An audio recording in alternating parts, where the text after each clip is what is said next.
Being grounded is not an option for Kid when his friend Play is throwing the best party of the year. Throughout the night, they tangle with psychotic bullies, corrupt cops, and Kid's own father as they dance and rap their way into house party history. Will they blow their big chance or blow the roof off?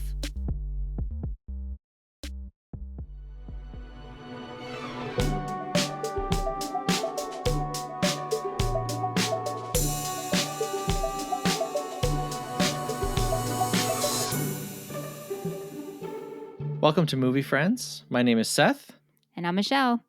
Today we're talking about House Party from 1990. Written and directed by Reginald Hudlin. Cinematography by Peter Deming. Composed by Marcus Miller. Edited by Earl Watson. Costume design by Harold Evans. Starring Christopher Kid Reed, Christopher Play Martin, Martin Lawrence, Tisha Campbell, AJ Johnson, and Robin Harris. Michelle, how are you? What's going on, Seth? I've been living in the house party world for about a week. You listening to Kid and Play? I'm listening, yes, a lot. Are you I was blowing the listening roof last off? night. I don't know that I'm blowing the roof off. Yeah, how's it going with you? It's going. I listened to some Kid and Play last night. I sent you the album cover that I was like, this is fantastic. I love it. It's good stuff. Some hip hop from around that era is real corny. Mm-hmm. And I was expecting and kind of prepared for that. And I was just like, man, this is like great. Yeah. Great stuff. Yeah. Awesome. We got 2 emails. One was in response to our episode on Moonlight. Okay, good. Moonlight, a coming-of-age story. Beautiful story. Coming into House Party. What a whiplash, huh? What a difference a week makes. So the email says, one of the most deserved Best Picture winners in a very long time. Ali is truly great in this. One of the best coming-of-age films, in my opinion.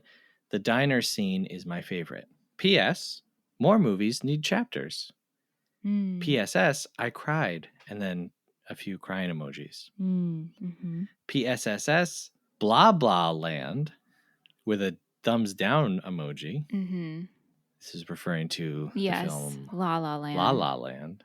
PSSSS, 4.5 stars for me, nearly perfect. And that's from Ben. Ben, why not perfect? Why nearly perfect? Send a follow-up email, and we don't have to read it on the show. I just guess. Then we got another email that I didn't read last week because we had so many emails. And this is in response to something that we said, I think, in the Godfather episode. So this email says, nothing matters enough to me to hang me up.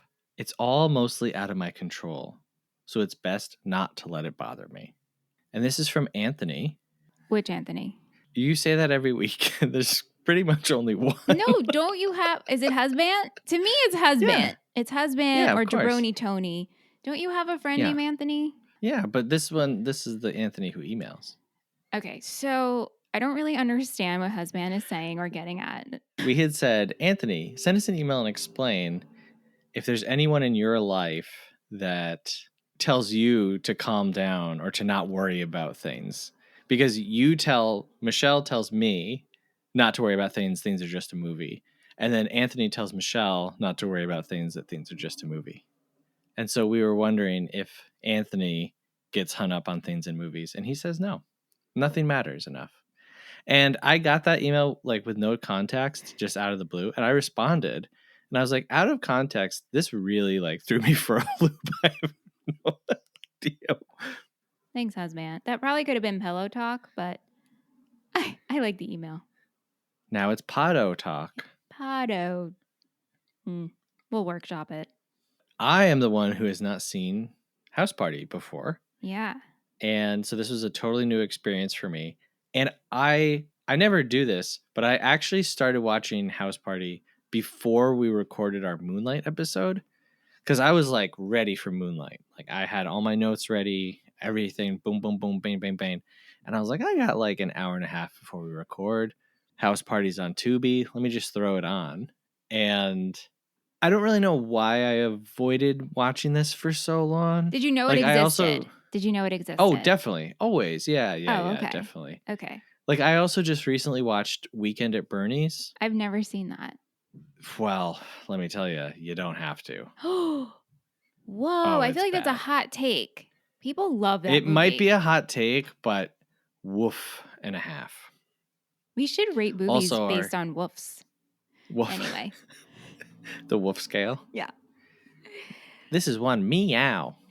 Meow meow. Woof. Okay. So there's a few like big name comedies that I just kind of never got around to, and this was kind of one of them. Interesting. So this was your pick for Yeah. this month. Yeah. What's your kind of history with this? Why did you pick this one?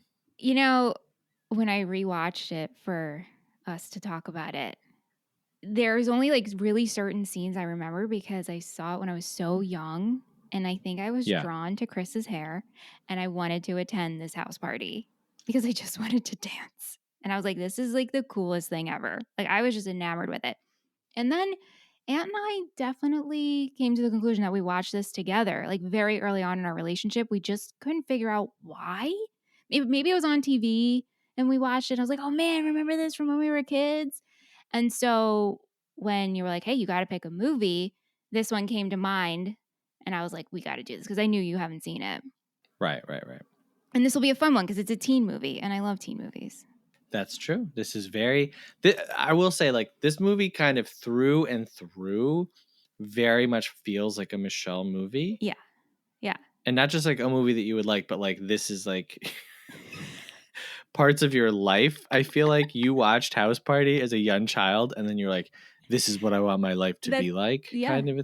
thing. Definitely was Yeah. influenced for sure. I really didn't know what to expect when I Mm-hmm. started it. I mean, 1990, I was like, all right, here we go. Kind of like with the Kid and Play Music thing. I was like, Mm-hmm. okay, we're going back. This is going to be corny and cheesy, not in a bad way, but Yeah. I know the era that my childhood was in, and We know what it we was very produced. specific. Oh, yeah. Yeah, it was Oh, a yeah. very specific time.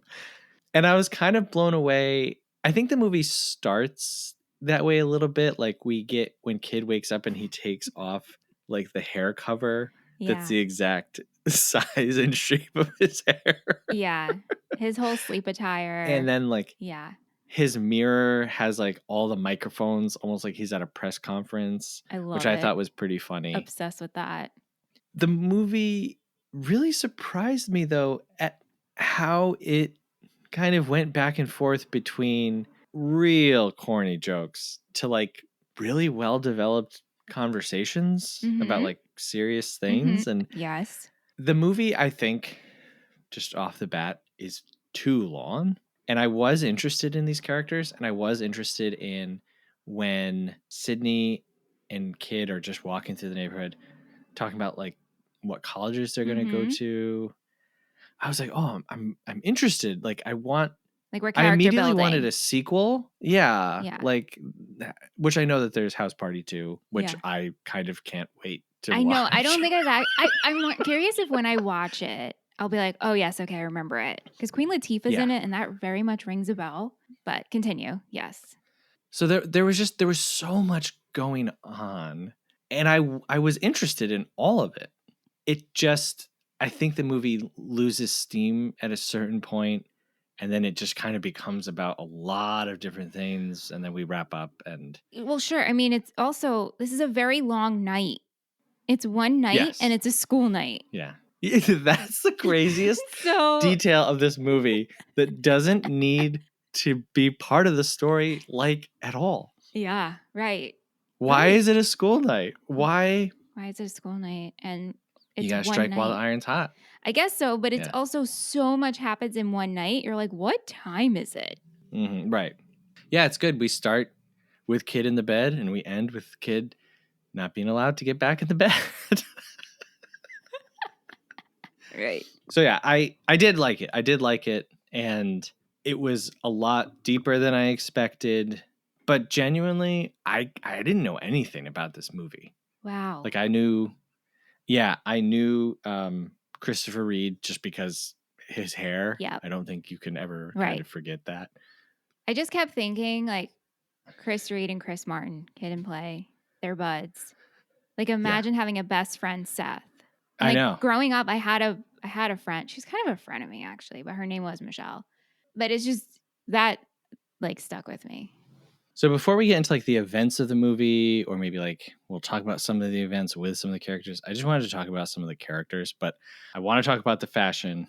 I want to talk about some of the different scenes, the music, the dancing, the costumes. But I thought we could just kind of quickly go through like the main characters. A little roll call. Yeah, sure. Yeah, let's do it. Lead the way, Seth.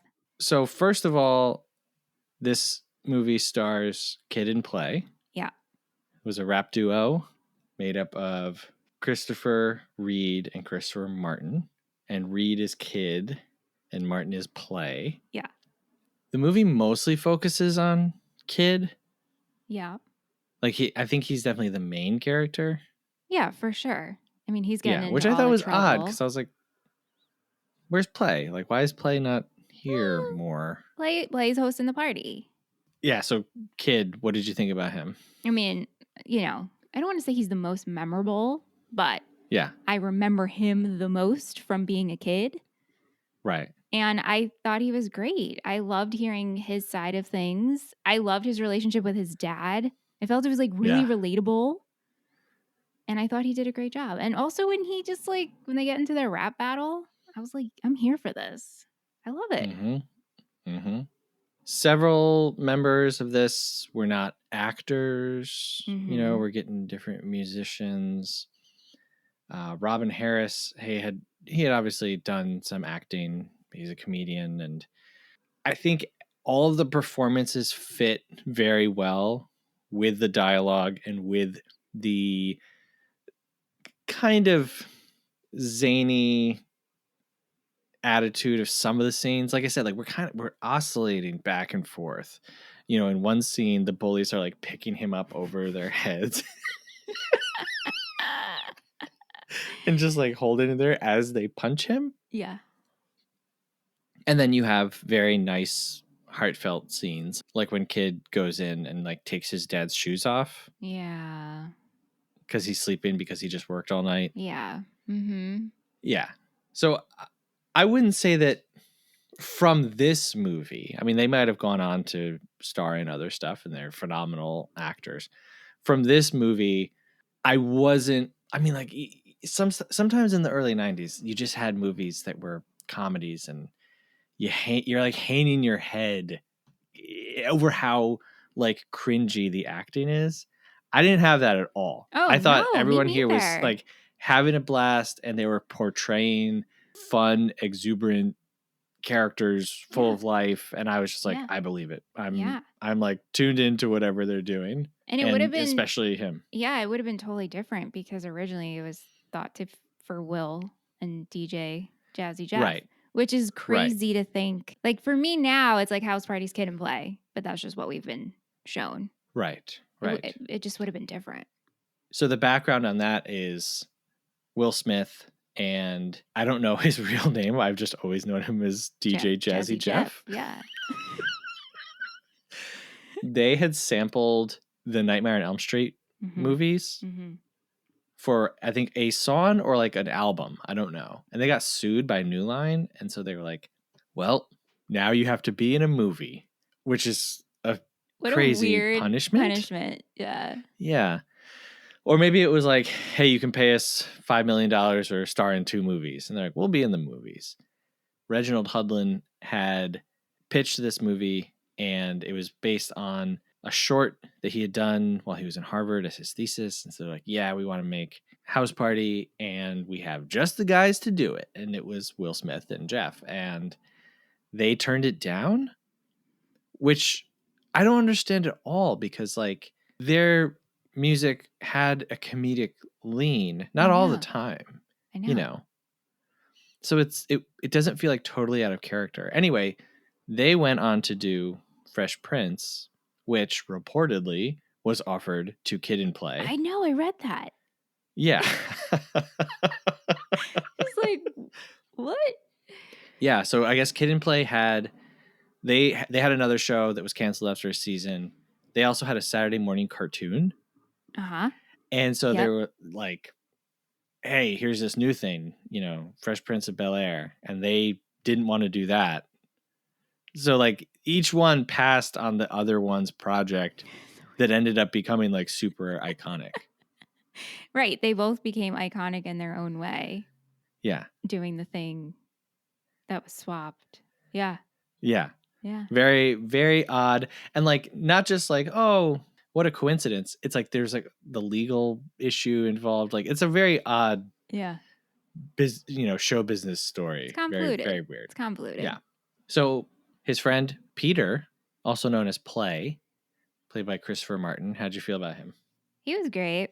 You know, him being all suave and hosting his party. And yeah, I mean, I thought he worked well as a secondary character, but I definitely enjoyed Kid more. Yeah. Play seems way more like anxious and uptight. Yeah, but also like kind of a dick in some ways too. Yes. Yeah. Yeah. A little bit. A Yeah. little bit.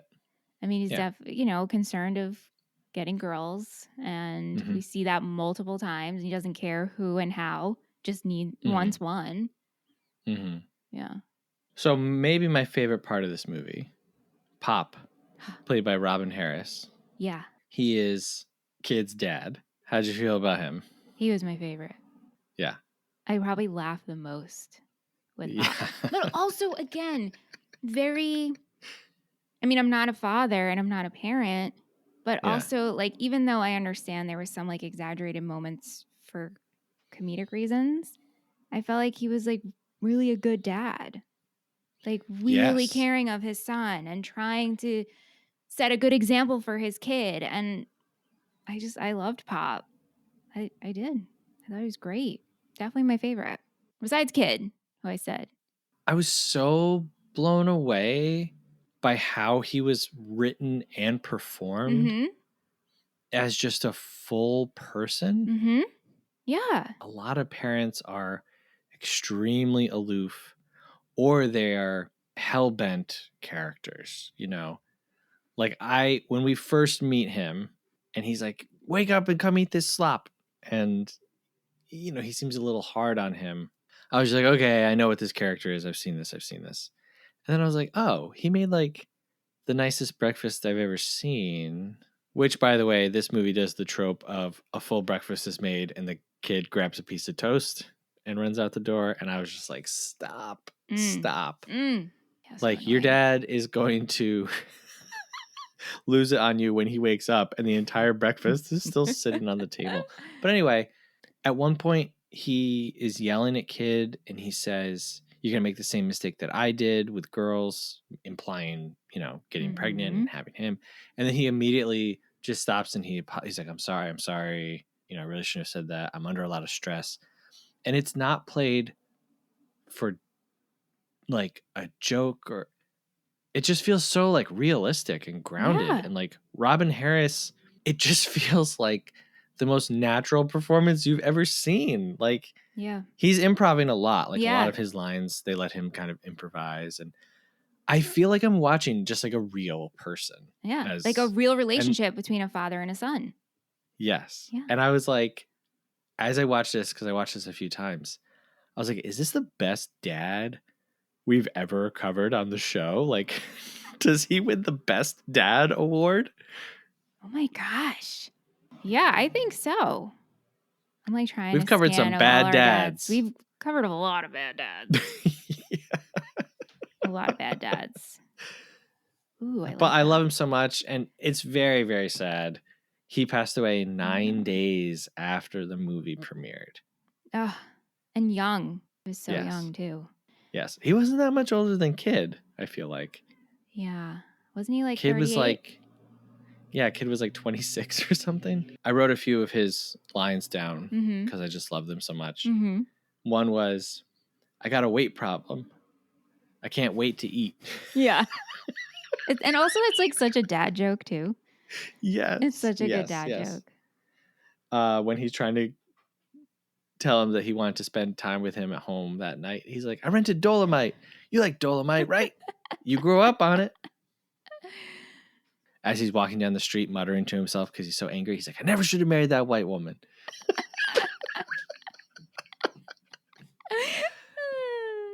And then maybe my favorite scene with him is just when the cops pull him over and he just tells them off in every way possible. It's incredible. Yeah. It's like, put that scene in a dramatic movie and it works. Like, it's so good. It's so good. And like, you know, we're talking about Robin Harris in the context of him as an actor and him as a performer. So it sounds very cold to say this, and I don't mean it this way, but like, this performance is so good that it makes him passing away so much so soon after the movie comes out. It makes it so sad because he would have seen, you know, the initial success of the movie. In the first weekend, it almost doubled its budget. Wow. Made $4.6 million in its opening weekend on $2.5 million. So, you know, he would have known that it was a success. But what a career this dude would have had off of just this performance, you know? Yeah. It is really sad to think about that. And he is a good dad. Like, when he asks to go to the party on a school night, he's like, well, if you got to go, but you have to do your homework first. I know. What a great answer. Yeah. It's like we're establishing this trust. Yeah. Just do what you got to do first. And if you got to go, you got to go. I was like, wow. Yeah. He gets it. And it's not one thing. It's not one dimension. It's great. No. So Martin Lawrence plays Belial, the DJ, and kind of the third friend. How'd you feel about him? Yeah. Oh, poor dude. Smelly breath, huh? We got an issue with that. What a character trait to add in, you know? Kind of like one character trait, which was he has bad breath. Yeah. And he's just he's disgust girls. Like, that's... Yeah. But he's DJing. Right. So you kind of need him when around. He's dancing with the one girl and he starts singing to her, he's like, you make me want to sing. And he starts singing. It's so bad. I was like, it hurt my heart. It was so awkward and painful. And oh God. It's so crazy seeing Martin Lawrence, this real young and just real small. Like, he's like very skinny. He looks like a little kid, even though none of these people are high school age. Yeah. But this was maybe the biggest, like, whoa. I know, he looks so young. Yeah. It's like baby Martin Lawrence. Holy moly. So we've got the two love interests, kind of, maybe. That part's complicated, and I love how complicated and... Well, don't you feel that it feels real too? Yes. So we've got Sydney, played by Tisha Campbell, and Shireen, played by AJ Johnson. Yeah. How did you feel about their kind of dynamic? Connection? Yeah. I love them. I love them together. I love how they interact with each other. I love how open they are and the way they talk about boys. And even at the party, like, I know I'm like jumping ahead and I know we'll get to it, but we have the dance off. Mm-hmm. And when the two of them take on Kid and Play, it's just like, it's everything. But even their conversation of, oh, I thought you were into Kid. I thought you were into Play. And the way the turn of events go, they're still friends at the end of the day. Like, they still, they call each other out. I loved it. I thought they were great because we're not showing like girls pinned against each other. Like, these are two best friends through and through. I loved the scene when Kid walks them home and Sydney is talking to Shireen and she's like, why are you doing this? You're pitting them against each other. You're playing them. And Shireen's like, look, I'm young, kind of a thing. And it's not like a long, drawn out argument. Like, Sydney is smiling and laughing within a span of like 25, 30 seconds. And precisely what you said, I was like, oh my God, what good writing and directing and acting between like their dynamic, their relationship. Yeah, right. It was like, oh, this feels so great.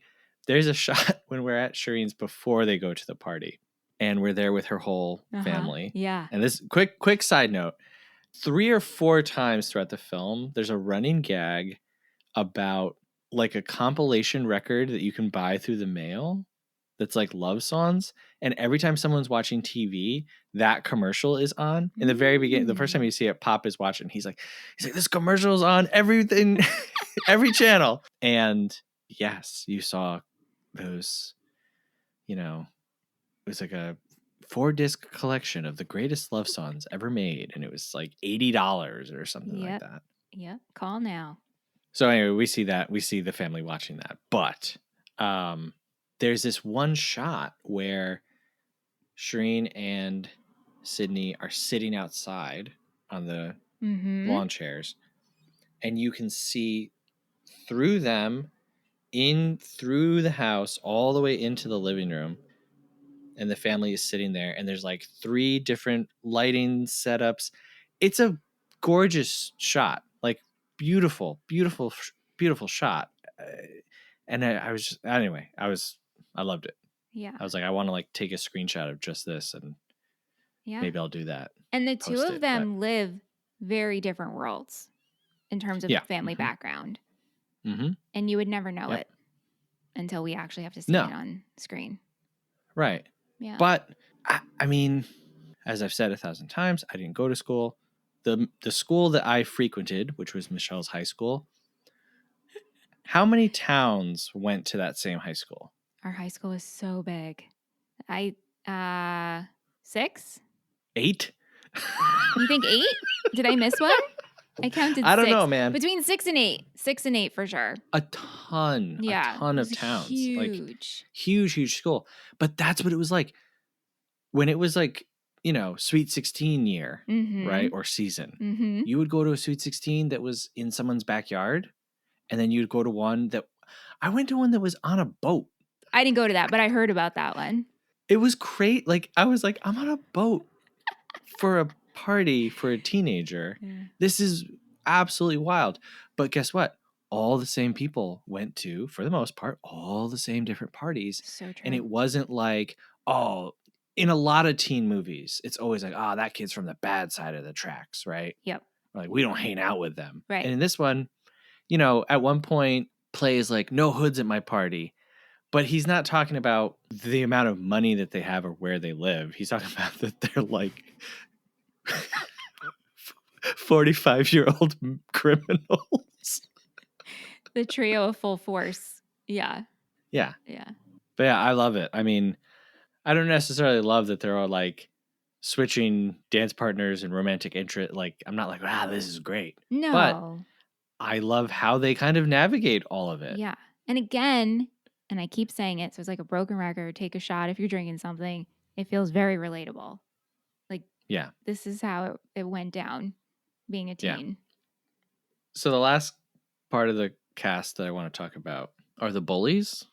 Full force. So we have Stab, played by Paul Anthony, Pee-wee, played by Bow-Legged Lou, and Zilla, played by B Fine. Mm-hmm. And do you remember the name of the rap group that they were? Yeah, Full Force. Full Force. So that's what I keep saying.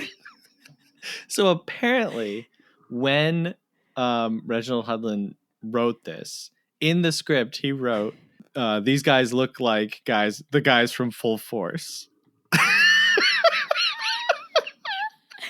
Oh my gosh! It's absurd. They're crazy. Well, they look like 45-year-old men. I mean, but in itself, doesn't that feel so on par with like every teen show and movie? Because the bullies are always like, who's that 45-year-old at the lockers picking up, you know, right, the 13-year-old? Who is that? They're great. They're great, and they play well off of the other 3 because the other 3 guys, you know, even though they're older, they still look kind of young. None of them are like muscly, right? You know, right. And so to have these 3 guys as their kind of counterparts it's incredible. And I texted you as I was watching this, and my head is like still on fire. Like, I can't comprehend all of the choices that went into this. And if anyone has any insight, please let me know. The main bad guy, Stab, Mm-hmm. is wearing the most insane top I've ever seen. It's not a shirt. It is a top. It is like, how would you describe it? What is it? I would describe it as something you would wear to the gym. No. Yes, it's like No. a gray sweatshirt material. It's got a very No. It's wide. shimmery. It's not Shimmery? sweatshirt. It's shimmery. Is it? I feel like I thought it's it like kind of was. off the shoulder, wide neckline. And it's funny Yes, because, everyone's off the shoulder gym wear. Yeah. well, I don't know, something you like throw on after a wrestling match is what the vibe I was getting. But This is something you throw on yeah, to go to the Oscars. you texted me and you're like, I'm obsessed with, I can't stop thinking about like one piece of fashion from this movie. And so like I'm watching and I'm like, I wonder which one he's talking about. And then I was like, I bet he's obsessed with what Stab is wearing. It's crazy. It's It so has like funny. diamonds cut out of the arms. Bro, it's so good. It's and he wears it for like the movie. well, the movie's one day, Right. which is you have to keep remembering that because I kept But it forgetting. just keeps coming back. And so every time I'm looking at Stab, I'm like, bro. I'm gonna. what? You sure it's shimmery? I know you've watched it so many times. I feel like it's slightly shimmery. Yes. It's just like, it's so crazy. It's. I just showed Seth a picture for those who are. It's Everyone else's outfits make sense. You know what? You're right. Maybe it's like a little pirate-y. It's like your grandmother is trying to do like a piratey, somewhat fashionable, somewhat like Yeah. it's not business casual. It's like one step above. Like, Okay, this is not anything of business casual. A very deep V, not though. on him, not on him. But Oh. imagine this on an 80-year-old Jewish woman. Oh, yeah, it would be very nice, actually. Yes, Yo, that's did you what check I'm out saying. his belt? That's what I'm saying. It's nuts. It's just the whole ensemble. Yeah. Yeah. No, the other two, Oh my God. Pee Wee and Zilla, their outfits are fine. Like, it's fine. Right. Yeah. Pee Wee's voice. Pee Wee. Oh. Oh my gosh, Pee Wee. Yeah. Yeah, I was thinking to myself, I was like, can I do Pee Wee's voice for the half-star review? Because I don't even know what kind of voice that is. So apparently, when Full Force agreed to do it, Mm-hmm. they said something like, we're just going to make up our own lines or Amazing. whatever. I love it. And they did, and they let them do it. And they were like, we'll come up with stuff on the spot. And they just It's so great. Yeah. It's so good. I had an incredible laugh out loud moment with them. Yeah. After they are taken away illegally by the police and beaten, which we're going to talk about the police in this later. They're driving and the police are still tailing them, and then they finally leave. And they talk about how Kid is like just messing with like their internal rhythm.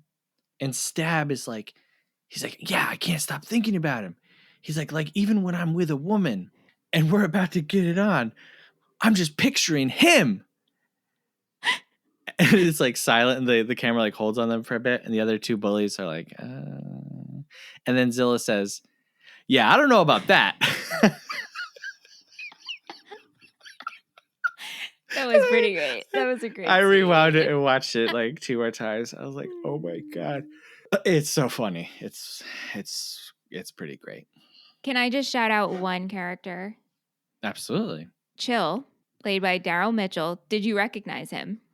I did recognize him. Yeah. And I loved his hat. Yeah.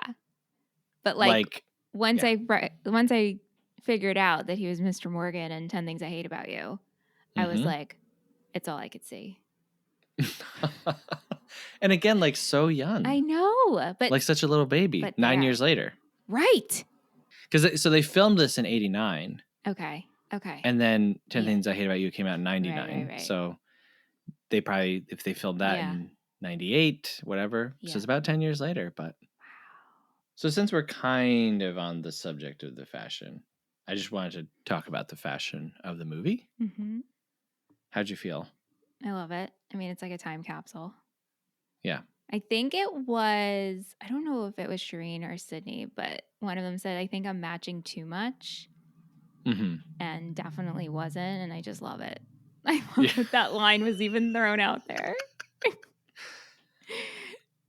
I'm not going to sit here and say, oh, everything looks great still. And, you know, I'm certainly not going to be like, I would wear these clothes because I wear like a black shirt every day. You're not wearing Stab's shirt. Never. Although you wearing it, so it would crack me up. Maybe I'll be stabbed for Halloween. I don't know. Oh, man, that's so good. So good. Or you know what I'll be? I'll just be Stab's shirt. Yes. Like I myself Stab's will be shirt. Yeah. Stab's shirt. Oh Yeah. And no one will get that joke. I'll get it. I'll get it. What I was surprised by was like how good everything looks. And like there's a lot of fashion from that time period that I'm just not down with that's coming back in style. And every time we see the early 90s, mid 90s stuff, it's like, oh, please don't do this. Please. It was bad then. It's bad now. Well, kids. It's interesting, right? Because not so much it's not with the girls, with the guys. And this is throughout the 90s too. You saw it on Saved by the Bell, 90210. Like when you went to a house party, you wore business casual clothes. Right. You wore like dress pants and a button-up shirt and like a blazer. And like by the time we were going to house parties, we were not dressing like that. No. Like we were wearing what you're wearing right now, a t-shirt. I mean, maybe I'd wear a sweatshirt. But that's always been interesting to me, that evolution of what it was like to attend a house party. Because we weren't wearing stuff like that. Well, then I think it was kind of a mix because like one of the girls at the party is wearing like a bralette. Yeah. What do you call it? A bustier? Right? Yep. A bralette. Isn't that what it's called? It's like Selena. Yeah. Yeah. But she's wearing that, right? And so like the ladies aren't necessarily wearing like gowns. No. But the guys, more so. The guys, guys. That was just a thing that's how they dress for house parties. I'm like plays, sports coat. I don't know what you call it. Yeah, a blazer. Suit jacket. Sure. Yes, like it would look a little odd now. But all I could keep thinking was like at the time that this came out, this had to be like the most cool looking thing you've ever seen. Oh yeah. Like everyone looks so good. They do. They look really good. Really good. So like if they still look good now, 34 years later, like back then, it must have been like, yeah. Yeah. I want to quickly mention just the opening. We get Luther Vandross singing this song, which is not on the soundtrack, oddly. This song plays like one or two times throughout the movie. Definitely twice. So 2 or 3 times. And it's not on the soundtrack. Very, very odd. That's weird. Yeah. So we kind of approach the house. The camera's like swinging a little bit. It's kind of like Evil Dead vibes, but not quite. It's like cooler than that. And then we go in and it's a house party and everybody's like got their hands in the air, which I was like, that when I was growing up, that's what you did. That's what to show you were having a good time. It was like, put your hands in the air. And even at the party with the old people, kid is like, hey, put your hands in the air. Please. Please. Come on, please put your hands in the air. And I was like, oh, wow, that really was like, everyone's having a great time. How many hands are in the air? Oh, that's good. Right. Okay, everybody. It's a universal sign. Yeah. And so I don't know if this is supposed to be like a dream before kid wakes up. I don't know if he's like dreaming of the party and the roof blows off. And as I was watching, I was like, dang, they blew the roof off. Like, they really did it. Okay, that's cool. Dang, they blew the roof off. Yeah, I always took it as like a dream. We're just like setting the Yeah. stage of what's to come. Right, Yeah. yeah. Yeah, either way. But it does come back later. Yes. So, kid is wanting to go to this party. He gets in trouble at school because he runs afoul. Because he stabs milk on him, which is like, all right, are they like 7 years old? Like, come on, what's going on here? He's like, I'll get you another milk. It's like, milk? Okay, fine, whatever. Mm-hmm. So because of this, they get into a fight and Stab calls kid's mother a garden tool, as the principal will say later on. And there's some Jell-O thrown at Ronald Reagan, which I thought was pretty funny. Kid, he's trying to like intercept mail and a phone call to tell the dad. The fact that the pink slip would come through the mail that day is wild. Is that real? I don't think so. I mean, the mail just doesn't work that fast. Well, I assumed it was like, okay, employee of the school, here's all the houses you got to drop these envelopes off to at the end of the day. That's the only way. That's insane. Well, right. You can't. Yeah, they couldn't put it in the mail, and then it's got to get processed. Yeah, that's so true. that's what I was thinking. I was like, okay, some poor guy from the school has to drive around and drop these off. I don't know if that's how it worked. I feel like no, I don't think so. You would get a phone call immediately, right? Yeah. Like, I mean, anytime. I never got in. Well, I'm trying to think. In elementary school, I got in trouble once, and then Sam got called to the principal. You got called right away. Like your parent got called right away. It wasn't the end of the day. Yeah. Those teachers want to get out as soon as possible. Right. Yeah, I always got calls right away. Sure. For my kid's school. Oh, your kid's school. I was like, Seth, are we trying to fit in right now because you didn't attend high school? No. For my kids. Be like, oh. Yeah. Hey, we're here with your kid. Right. They're in trouble. Yep. I'm like, okay. Keep Let me talk to them. Yeah. Don't do that. Okay, bye. Really? That's how it went with your kid? Well, it's like, what am I going to do? You don't have to come pick him up? Yeah, he never did anything. That bad. This is elementary school. Yeah, that's true. One time, he stole a bunch of glue sticks from the classroom and shoved them in his pockets. Uh-huh. And then he was discovered on the playground telling people that he was going to break a window and then use the glue sticks to glue the glass back together. Kind of like an experiment? I don't know. I was going to say, I'm sure Job had good reason for stealing. He was like sticks. 7. Yeah. Okay. Yeah. Who knows? Hey, Who knows the logic that goes on in their mind? I mean, if I got that call, I'd probably laugh. I was kind of like, okay. I mean, did he do it? Like, it wasn't if he didn't malicious. do it, I'm not sure what we're talking about. But also, don't say you're going to break a window. And that's, it's kind of like, okay, bye. Thanks for bothering me. Like, I'm not sure what. Well, thanks for, giving me a heart attack that something bad happened at school. Yeah. Because they never start with, hello, Mr. Vargas. Everything is okay. Mr. Vargas. That's right. It's weird, right? Someone calling you me Mr. sometimes. Vargas. That is unfortunately me sometimes. Yeah. Anyway. Let's talk about the cops. The cops. Yeah. These fucking cops. So there are 2 cops who pull over just about everybody in this movie. They're circling the neighborhood.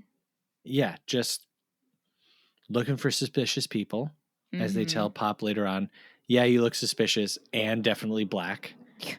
So these are 2 white cops who are shown to be pretty buffoonish. Like when they first pull over Kid, they're talking to him, and then one guy's like, hey, wait, we're out of donuts. And then they just like speed off, right? So that's kind of the realm that we're in with these cops. But like a lot of things in this movie, it also switches into real sinister. Like when they pull over Pop, it is like pretty scary. They're pulling guns Mm-hmm. on everybody for Mm-hmm. any reason at any time. And then, yeah, they take the bullies and they're like, we don't need to fill out paperwork. We'll just take them down to the docks where no one can hear them scream. Oh my God. And that's a very unfunny thing to say and also to explore. But it feels like the way it's done here, it doesn't feel that it takes you out of the movie. Right. But But at the same time, you're this is like, commentary on what's happening here. yeah. But at Yeah. the same time, you're like, that's real. Yeah, exactly. Exactly. Yeah. Like getting pulled over for just walking around in your own neighborhood, Mm-hmm. like literally doing nothing. Mm-hmm. Okay. Mm-hmm. Yeah. So, yeah, I mean, if there's like actual villains in this movie, I think it's definitely the two cops. Yeah. There's also a scene where Kid he's running through the neighborhood because he's trying to avoid the bullies. He comes across a college reunion party. George Clinton has a cameo here as the DJ, and the bullies show up and like start not quite beating on the old folks, but they're like, like threatening them and being like, yeah, I'll punch you. You think I won't punch you? And holy moly. So the cops show up and you think like, the cops kind of show up to save the day. And it's like, not really. The old people do not side with the police like at all. Mm-mm. Like they're like, yeah, we're not pressing charges. Yeah, because they know like this. And it's freaking Sydney's parents. Right, which we don't find out until I later know, on. but like I was like, that. That's really that good. was a really good reveal. Yeah, it's a real good tie-in. And the cops have all the guys down on their knees with their hands behind their head and just aiming a gun at them. And before they let them go, they make them say, I'm somebody or something like that. They say like, repeat after me, I am somebody. Mm-hmm. Like as if they're like going to teach them a lesson about self-worth.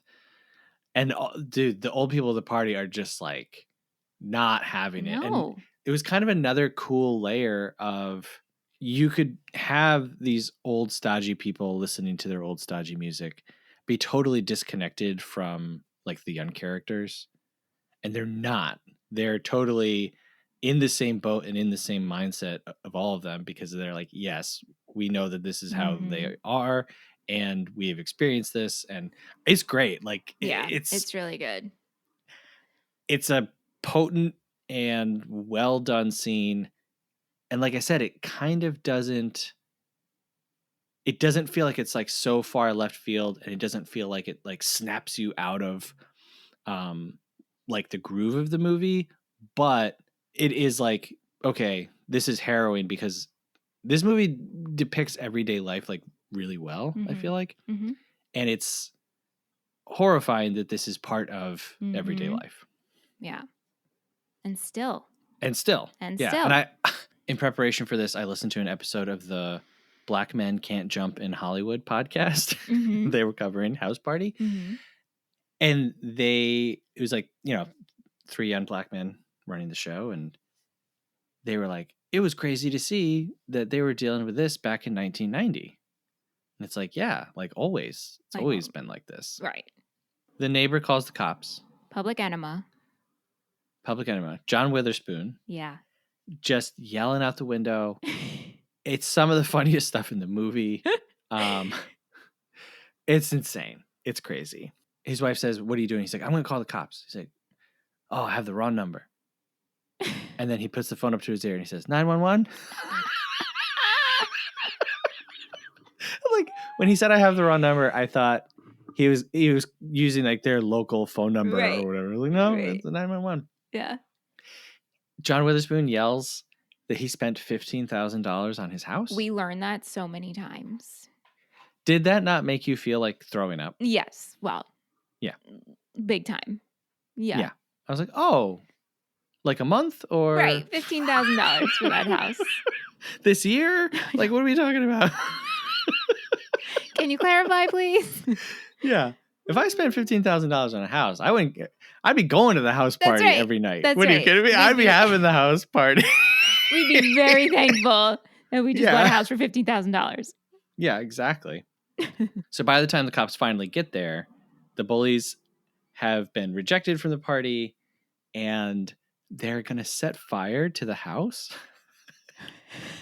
Well, Stab's all about that. Stab is, yeah. And Pee-wee Yeah. and Zilla are like, no, we shouldn't do, no. Yeah, he's like, hey, man, I'm okay with beating him up, but burning him? And it's like, holy moly, And then Stab's dude. like, you're turning on me? Right. Yeah. So anyway, they get caught. But then the police end in like the craziest way. So there's like a mid-credit scene to this, which is the cops walking out of the police station. Did you see this? No. What? Oh my gosh, you have to go back and watch the credits. Seth, why didn't you text me? Oh, I just assumed you had seen it. I know, that is a good assumption. I'm not blaming you for my lack of Okay, so seeing. then I'll tell you for the first time. Here we So go. the cops are walking out of the police station and they're arguing because one of them ate the other one's grandmother's cookies. And he's like, you ate all the cookies. My grandmother's 87 or whatever. I don't know how much longer she'll be around. He's like, oh, I'm sorry. They're walking through the parking lot, and then the roof of the house in the beginning that was blown off crushes them to death. No! Yes. And like, it's not just like the roof kind of like falls in and then you see like their legs sticking out. Like they put two dummies and you see them get crushed by this roof. It's crazy town. It's nuts. I feel like the roof just fell on me. Yeah. Oh my God. Wow. Yeah. You gotta go back and see it. Even if you just find it on like YouTube or something. Yeah. Probably they have Okay. it, but Okay. Oh my gosh, that's great. yeah. Anyway, the party. The party, which is just dancing and rap battle. Yeah. That's it. Yeah. There's Yeah. like no drinks, no food. Eat No. beforehand. One girl asks Play, she's like, you got anything? He's like, no. No. Like he lies and says people ate it all, but I'm like, Play, Mm-mm. you gotta have something. Like, what are you No, talking you're just going about? to dance and Yeah. rap battle. Sounds like a great party to me. Oh my god. That's all I ever want to do is dance. So There's like one guy who's drinking, Chill's friend, yeah. Mm-hmm. and no one is like cool with it. No, and they like get mad that he gets drunk. Yep. That's not Yep. what you do.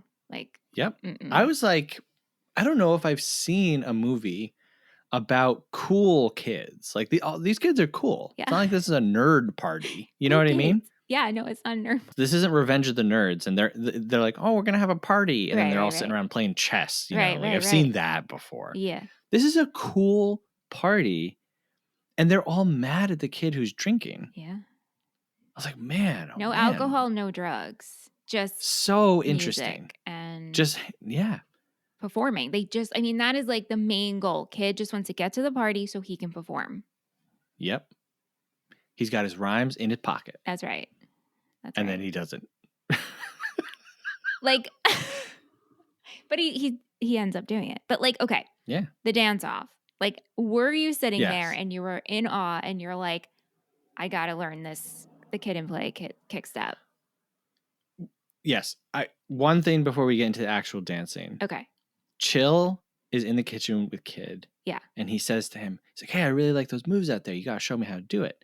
And Kid says, no. And Chill says, okay, and starts to walk away. And Kid puts his hand on his chest and pulls him in. He's like, you can't give up that easy. I'll show you. It's so weird, but so funny. Yeah. Oh my God.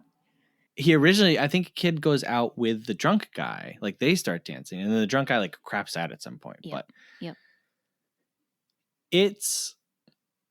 this is going to sound, I don't know how this will sound. All I could think about as I'm watching this was Singing in the Rain. Okay. And how when we watch Singing in the Rain, especially, like Good Morning, Mm-hmm. with the three characters, and they're doing all this like choreographed crazy, like up and down the stairs. And this is the choreography of this movie is not on the level of Singing in the Rain. I'm not saying that, but like the entertainment of it is near the Yeah. level of Good Morning from Singing in the Rain. Yeah. And what got me was just the camera work in that scene. Yes. We're surrounded with Yes. all these people who are also kind of part of the dancing, and it's not stiff and like sterile. Mm-hmm. You know, like the way that it's shot and the way that it's performed. Mm-hmm. It feels like it's alive and it's happening like in front of you. Yeah, and it's collaborative. It's great. And it's not like, ooh, yeah, you suck. It's not about that. It's like, get in there, let's see it. No. Oh, that's great. Next person. It is like my dream. This is what I've always Yeah. wanted to be a part of. And it's also not choreographed to the point of being unrealistic. No, not at all. Like when I watch Gene Kelly dancing, I'm like, yeah, it's great. Gene Kelly, I'll never do that. But when you watch this, it's like, oh yeah, they're just good dancers. So good. It's awesome. It's awesome. And yeah, Kid and Play, they do this dance move. It's called the Funky Charleston. Mm-hmm. Yeah. And that's when they like kick their heels and then spin and then kick the bottoms of their shoes together. There's such a like coolness to it and like nonchalance because it's to effortless. it that it's so effortless. Yes. Like it makes it look so much cooler than if they were trying really, really, really hard. Yeah, I know. And it's just like, yeah, like, oh my God. Like if I saw that in real life, like my wig would fly off. You know what I'm saying? Like steam would come out of my ears. I know. I want to learn it so bad. It's like, I guess I could probably have to get someone on my height. It'd be hard to do it with Ant, I think. You don't think Anthony could do it? We're just like the height difference, Yeah, but I mean, he would just have to pick up his foot a little. Mm-hmm. I was doing a video last week of trying to learn Britney moves, and it was like 30 minutes of challenge. I was like, wait. Hold on. Start over. Right? You weren't there, so you don't know what I'm talking about. Okay, so we use Apple Fitness, and you can pick different workouts. And so one of the workouts was a 30-minute dance video to Britney Spears' music. Got it. And so it was 30 minutes nonstop of just learning like a bunch of Britney moves. And I was like, yeah, let me do this. And it was so challenging. And I just kept like cracking up because I'm like, who am I? And so my goal is to like learn all the moves from that so that I could just like perform it. Okay. Yeah, that'd be cool. Right.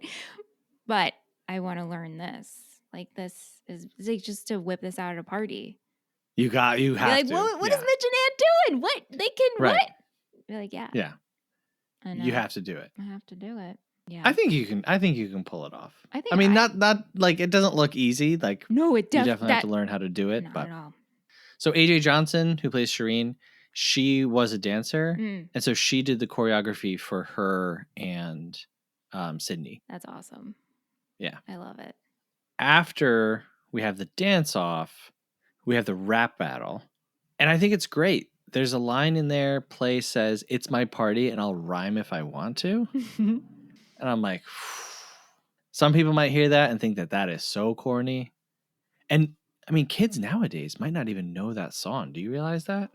Oh, wow. Because it's my party and I'll cry if I want to. Of course. That's like from the 60s or 50s. So when you and I were kids, that was like 30 years old. Right. Kids now might not even know that song. Send us an email, moviefriendspodcast@gmail.com. Do you know the song, It's My Party and I'll Cry If I Want to? Even better. You would cry too if it happened to you. Even better if you have kids. Teach your kids it so they know it. That's right. It's your Send responsibility. us a video of you singing and dancing to that song. Yeah, the rap out, it's great. I mean, genuinely like funny stuff in there. Ebert said that this is a musical, and I don't feel that at all. Well, maybe in the prison scene. Well, we're going to talk about that. But like until then, two, like you could say maybe two parts of this have people performing with music. Yeah, but it's not a musical. I don't see it that way at all. No. It just feels, But like also like the rap battle doesn't feel out of place. The prison scene we'll talk about. I want to quickly talk about just like the romantic scenes, namely between Kid and Sydney. Mm-hmm. Kid walks Sydney home and she's like, it's late. My parents are going to come home. We got school tomorrow. And he's like, that's cool. That's cool. I get it. And then we get like a smash cut to them like making out in bed, which I thought was funny. I was like, that's a really funny cut. Yeah. And then there's this whole discussion, not just about safe sex, but also like she says, what are we doing? What do you want? He's like, well, I think that you and I should be friends because I think that if you're going to be with someone, you should be friends and lovers. And then he's like, now that we're friends, how about the lover part? I was like, okay, that's funny, but also it just feels, it's just good writing. Like it's good. Yeah, and the way he delivered that, I looked at it and I was like, that's a good line. And it's not Yeah. just a line, like that's a truth right there. Yes, exactly. Like, Superbad, right? So Superbad is also a 1-day story about two guys trying to get to a party. Yeah. And they're just trying to have sex. Right. And like they say that, like they don't care, like all they care about is getting to that point. And in this, like, I believe Play when he says those things. You mean Kid? And like, you believe Kid? Yeah, I believe Kid when he says those things. Yeah. Obviously, they get interrupted because like her parents come home, but just to have that discussion about like safe sex and like go through the different forms of birth control and I don't know. But also for the condom in the wallet, right? Yeah. To not work and for it to be like, oh wow, this like disintegrated and we can't use this because it's always a condom in the wallet for when it's gonna happen. I have it in my wallet. Yes. No good. And so it was like really refreshing to see that this one is like out of commission, truly, physically. Yes. This might be too much information. Trust me, it's not going anywhere. The story is going nowhere. But as a young person, I was not doing things, but I knew that you were supposed to have a condom on you at all times. Did you? And so I had one in my wallet. How did you get it? For probably 4 years. But how did you get said condom? Oh, I don't know. Yeah. I mean, I think all the guys I knew carried a condom in their wallet. Yeah. And I had no intentions of ever using it. It was more just like, okay, it's like drilled into you, right? Like, it's like that, like you're going to die or you're going to get pregnant. And so me trying to be a mature, responsible idiot just kept the same one for, probably my entire teenage life.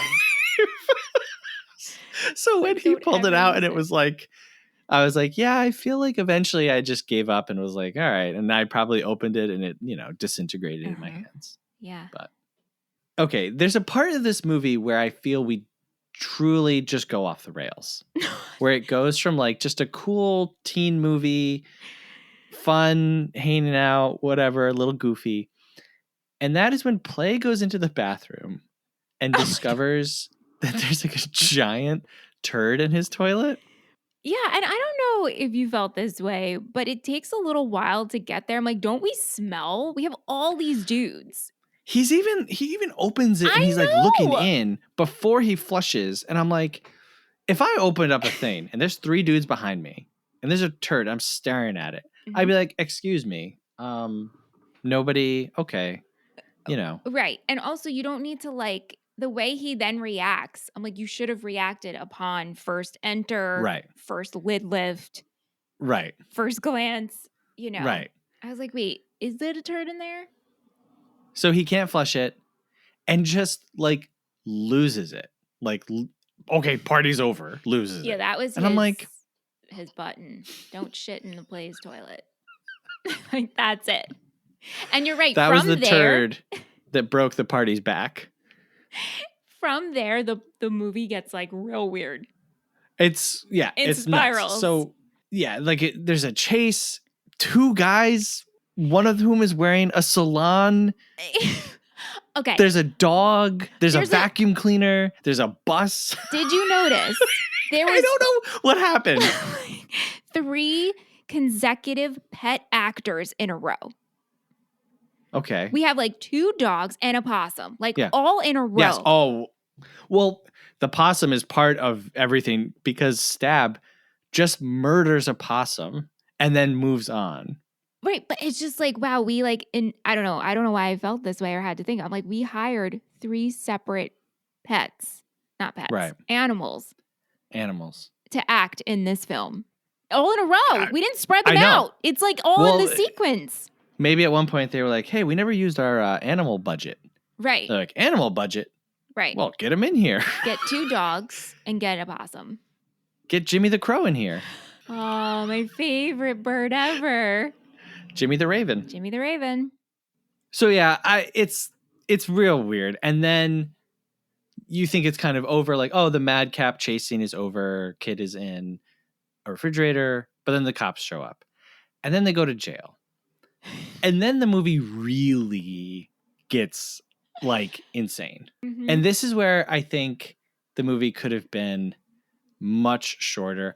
Like, kid could go to well, I'll save it for my cut, edit, keep later. But it gets crazy.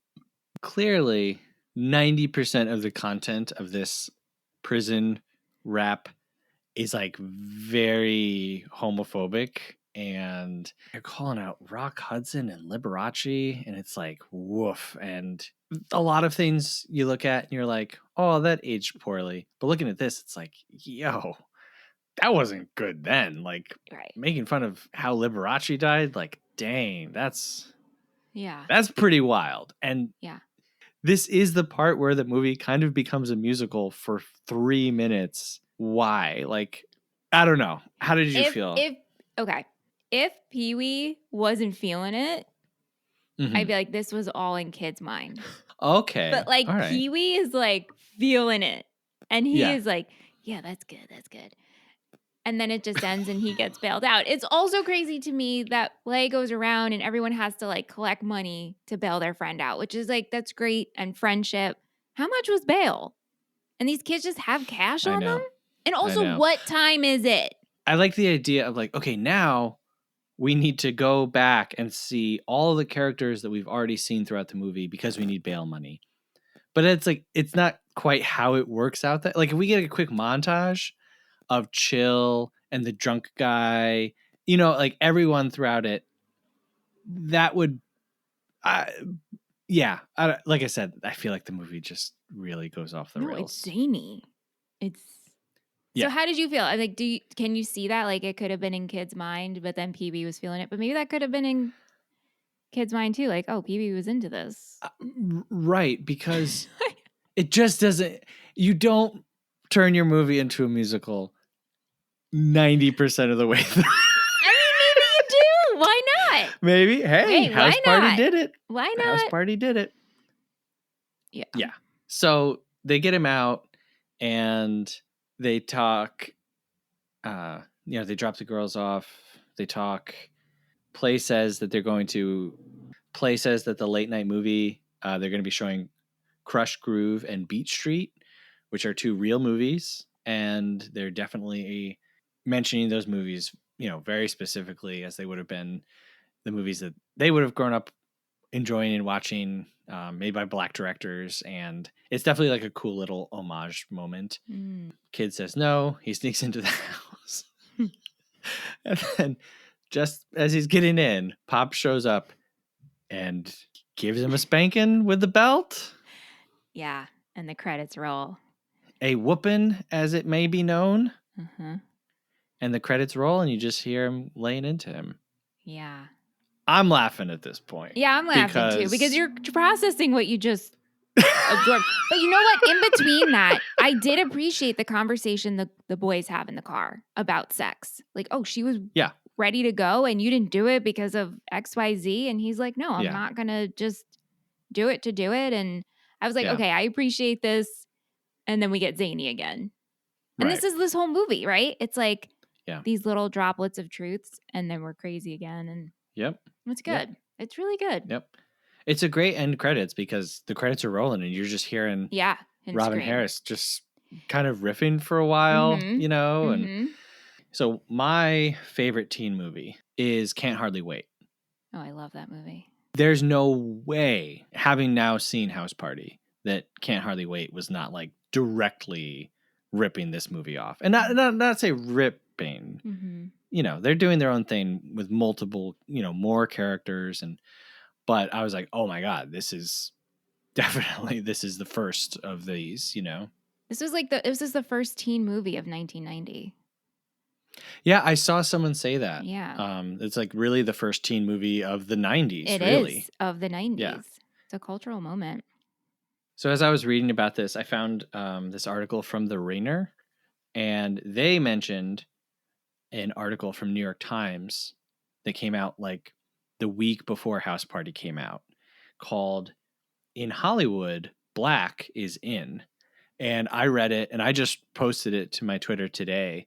It's fascinating read because they're talking about Charles Burnett, they're talking about Spike Lee, they're talking about all these directors, and because of what Spike Lee did with She's Gotta Have It and Do the Right Thing, how he kind of helped Hollywood become interested in like producing things made by Black directors.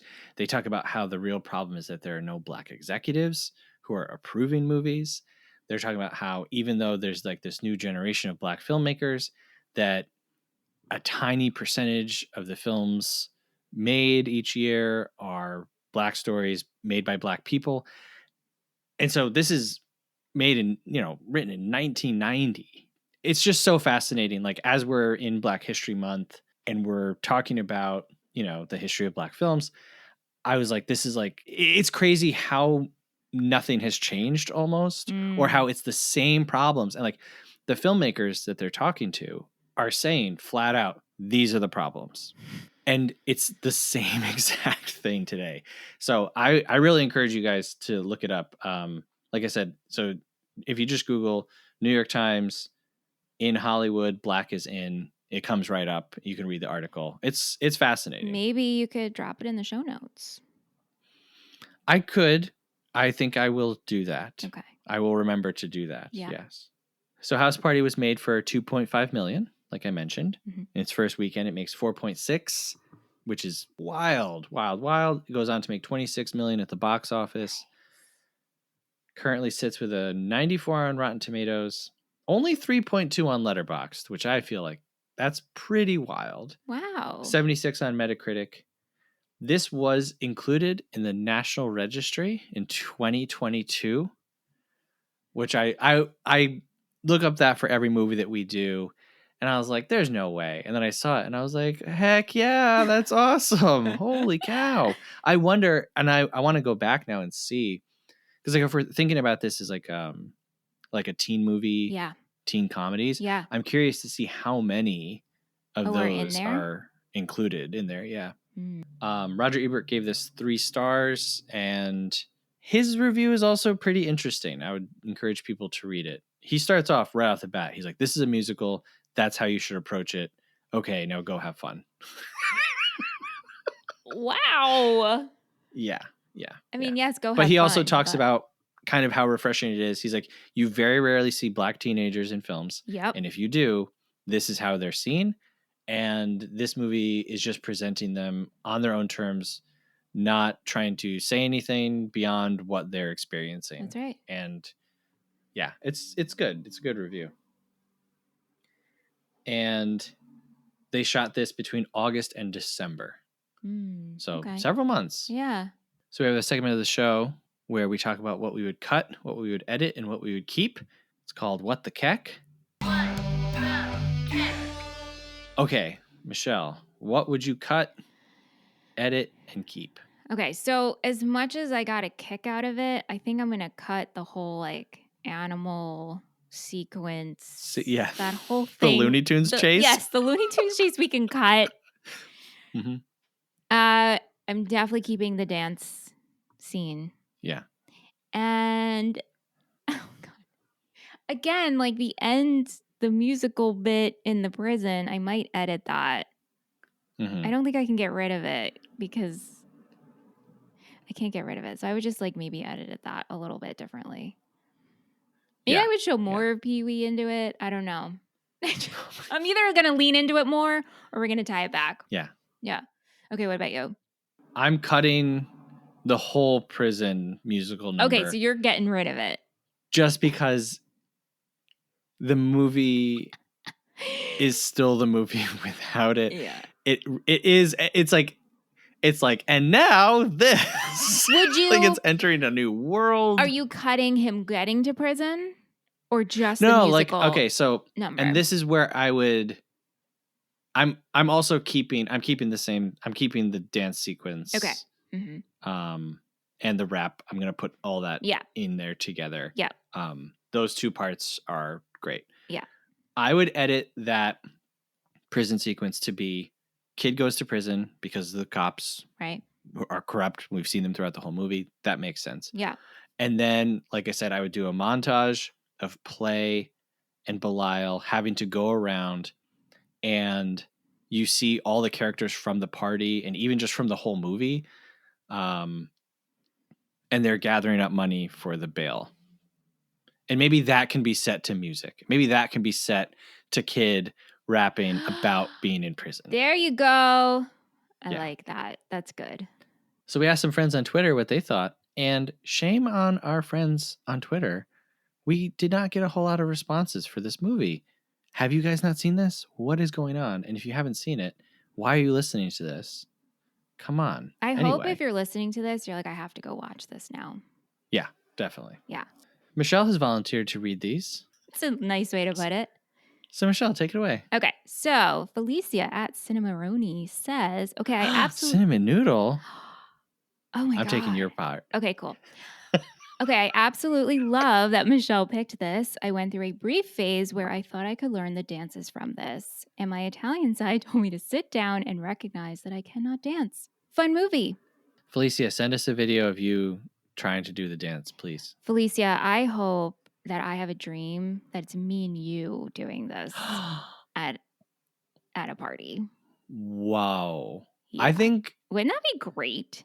that I would die. I think I would That's like die the if duo. that happened. Yeah. Yeah, that like needs to happen. I'm gonna like Yeah. attract that in my dreams. Yeah. I've always wanted to be either in a dance duo, a B-girl, a dance group. Yeah. Yeah, I'm looking for my partner in that. I have so many partners in things, but I don't have a dance partner in this way. Felicia, Yeah. it's you. Okay, next tweet. Are we still calling them tweets or are they X's? Oh, they're tweets. Oh. No one. If you say X's, hey, I'm sending an X. Get out of here. Okay. All right.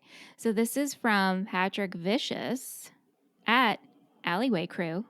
Alleyway Crew sounds like he would be in that chase sequence with the dogs. And the possum. Maybe that's where he got his name from. Yeah. Okay. Patrick says, I was actually posting about this fairly often a few years back. One may not think that the first two House Party movies would be beloved and deeply important to a punk kid from upstate New York. Yet, honestly, it influenced me so much that I wasn't even aware of it in certain ways.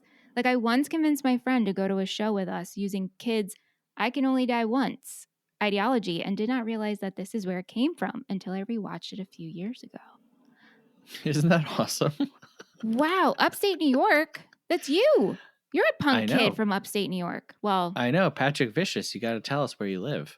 Like specifically your address. yeah. Send us an email at Movie Friends. I'm in the Capital District. So if you're around there and you want to watch House Party 2 with somebody, let me know. All right. And then we have Jacob at Lots of Scotch Tape. I'm like doing both parts.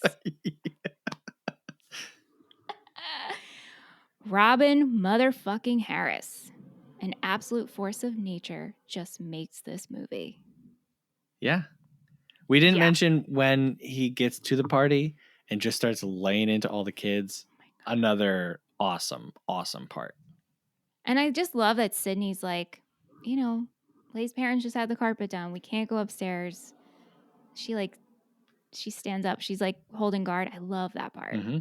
And I love that he's not just like, shut up, get out of my way. He's like, oh, okay, that makes sense. He respects it. He's like, parents just got new carpet. I got it. Yeah, that was pretty great. It's really good. So there's some people that we do know. Now we hear from some people that we don't know on the internet.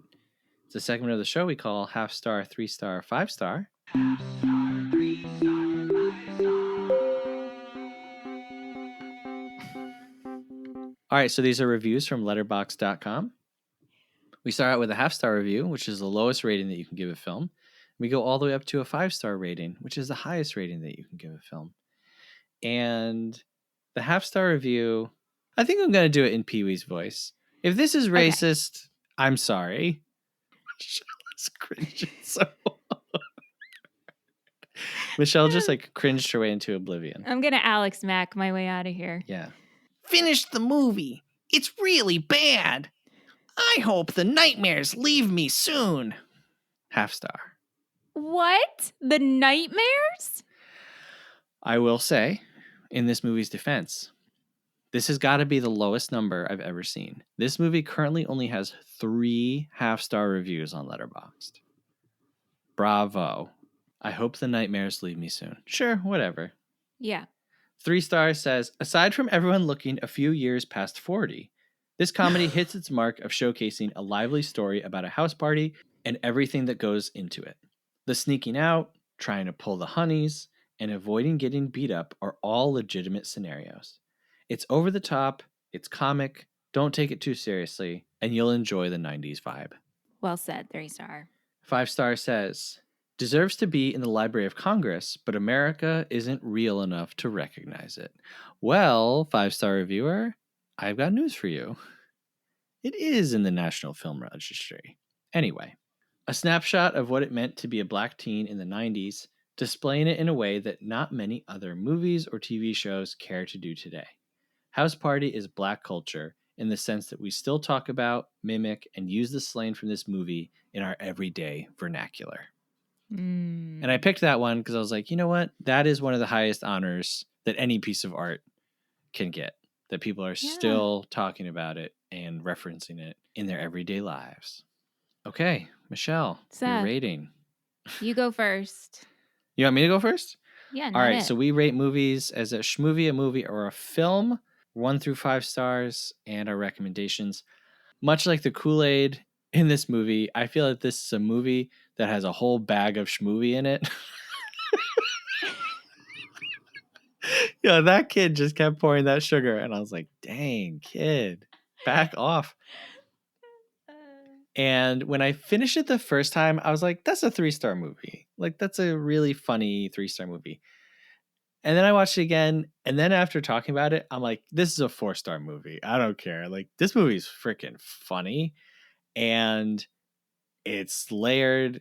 It's not just stereotypical teen stuff. And for having non-actors in a lot of the roles, it's great. Like, I think that this is a great movie. And I will also say this is definitely now, I'm not sure where, because I haven't really thought about it. This is like a top 10 teen movie. And if we're talking about just like good time teen movies, this is like a top 3 or top 5 teen movie. Top 3? I'm serious. Like, I think that this is great. I'm so glad that you liked this. And yeah, I recommend it. If you haven't seen it, watch it. I'm definitely watching the second one. I don't know about anything past that. I know. Right? Is it necessary? There's several sequels. There's one that came out last year, a couple of years ago. Yeah, it's like LeBron produced, and I don't know that I'm interested in that one. Right. There's also a movie called BB's Kids or Bebe's Kids. I'm not sure how you say it. Yeah. And that has Robin Harris in the movie. Yeah. And so I'm like definitely going to watch that. That's a throwback. I've watched I want that. more of him. Mm-hmm. Absolutely. Yeah. Okay. So this is definitely a movie. I love the way you put it. There's a whole bag schmovie in here.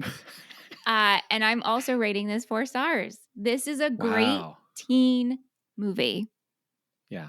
and it deserves to be up with all the other ones. And it actually comes higher than some of the other ones for sure. Yeah. Yeah, this is great, and I'm recommending it. Like, if you love teen movies, you got to watch House Party. Yeah. Like, Like I said, like to me, Can't Hardly Wait was like, but yeah, after watching this one, I'm like, is this better than Can't Hardly Wait? yeah, it's so It's good. different. It's It's different, but different, it's but so good. the whole one day party, Mm-hmm. you know, Mm-hmm. time of your life thing. Yeah. It's great. Hey, if you want to have the time of your life, send us an email, moviefriendspodcast@gmail.com. Let us know what you thought about House Party. If you haven't seen this movie in a while and you're listening to this episode, watch the movie and then send us an email. Yeah. We'd also love it if you'd give us a rating and a review. If you haven't subscribed to our show already, you have to do that. Otherwise, we're going to stop doing the show. I mean, that's a truth right there. If we don't get 5 subscribers in the next 3 days, I'm going to start doing that like the televangelists do. It's like, if we don't get 5 more donations in the next hour, the whole thing's shutting down. Yeah. Anyway. But true, I'm leaving. Like, if we Yeah. don't see some growth soon, like, I'm out. Yeah. I'm only here for growth. Well, we are seeing growth. Seth. No, we're not. Them. We're losing subscribers, actually. That's what I'm right. There's a lot of racist people out there not happy that we're doing a whole month of Black directors. Also, like, I haven't been happy in a long time because there's no review coming in. You got to send us a review. Come please. on. Like, life is shitty right now. Like, my cat's dying, guys. So send me a review and make me smile. And there you go. That's true. I didn't want to go there, but I got to go there. Yes. Hey, you never know. Michelle's cat could pass away. I know. And then she gets a ping on her phone 5 minutes later, and it's a review from you. And she's like, wow, you know what? It's going to be okay. Yeah. Oh my God. And she'll know in that moment that it was the cat angel guiding your hand. Oh, her little paw. Just... Okay, all right. This is crazy. Yeah, okay. Leave us a review, please. We would love it. You can also support the show. Patreon.com/moviefriendspodcast. It's $5 a month. Get access to all of our additional content. Get access to our patron-only Discord. And you help a small independent podcast become a slightly larger independent podcast. Exactly. Also, you get a free t-shirt while supplies last. I mean, there's so many good shows happening over on our Patreon, but should we tease them for like the new one that's coming? Well, we're doing a real weird one. It's gonna be it's gonna be like I don't want to say it's gonna be a nightmare. Like, that's not the right word. I feel like it's just gonna be crazy, right? So we're doing. You want to explain it? No, I think we'll give you a little bit more next week. You have to make it to the end of the show. Make it to the end of the show, and you'll hear a little bit more of what we're doing. There you go. Speaking of next week is my pick. And when I tell you that I have been tossing and turning for weeks about what to pick, it is not an exaggeration. I had all these different ways to go, and I'm going none of them. In fact, I'm going a way that I kind of don't want to go. Next week, I'm going to revisit a movie that I have very publicly been harsh on. We're going to be talking about Get Out from 2017, directed by Jordan Peele. It's 104 minutes, and it's currently streaming on Prime. Wow. That whole little speech you just did. Yeah. I have no idea how your brain works, Seth. Why? Because you had all these avenues you could have gone down. They're like, and we're ended up at one that I don't really like. Well, here's the thing. Everyone loves Get Out. Get out! Get Out. Okay. Everyone Sorry, loves Get sorry. Out. Hugely influential modern movie. Jordan Peele is one of the directors where people don't care what his next movie is about. They're going to go see it on opening night because they're going for a Jordan Peele movie. So he is like Spielberg in that way, or like Christopher Nolan. You're going for him, right? I have, as I said, very publicly not been a fan of this movie. And I want to revisit it. I want to give it a fair shake. I want to research it. I want to really immerse myself in this to see if everything about it that I have felt is wrong. And then we'll see. Isn't Because this I a want to be horror fair. movie? Well, you'll find out. Next week, Michelle gets out. Bye-bye. Well, thanks, Michelle. Thank you, Seth. I'm glad that I was able to think of a movie that you enjoyed so much. Yeah, I'm very appreciative that you picked this. I Cool. would have seen it like eventually. I know, you would have gotten to it. Well, anyway, till next week when we're talking about Get Out from 2017. Thank you very much for listening. Have a good one. Movie Friends is produced by Seth Vargas and Michelle Rubenstein. Music by Anthony Pecora. If you like the show, please subscribe and give us a rating. It really helps us find new friends. Thanks!